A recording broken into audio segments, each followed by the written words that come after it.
কিছু মানুষ আছে যে আশেপাশে ঘটনা ঘটবে, অত্যাচার ঘটবে, দুর্নীতি ঘটবে, সেগুলো ঘটনা দুর্নীতি ঘটা সত্ত্বেও বলে, না আমি যেমন আছি ঠিক আছি, আমার তো কিছু অসুবিধা হয়নি, পাশের লোকের যা হয়েছে হচ্ছে। যেমন পাশের ঘর বাড়িতে যদি আগুন লেগে যায়, চল ওর বাড়িতে আগুন লেগেছে, দরজা বন্ধ করে দিই। কিন্তু সেই আগুনটা ছড়িয়ে পড়ে সে এক সময় তার বাড়িতেও আসবে, সেই মানে সেন্সটা তার থাকে না। এরকমই দুর্নীতি হতে হতে, অত্যাচার হতে হতে যে সেই অত্যাচারটা তার নিজের মধ্যে চলে আসবে, সে নিজেও একদিন অত্যাচারিত হবে।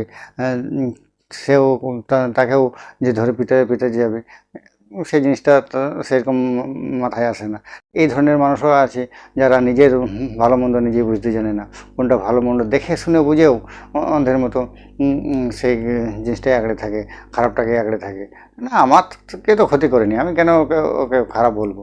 আমাকে ক্ষতি করেনি বলে আমি খারাপ খারাপ জিনিসটাকে খারাপ বলবো না। এই মনোভাবটা এক শ্রেণীর মানুষ আছে বলেই অনেক মানুষ অত্যাচারিত নিপীড়িত হতে থাকে।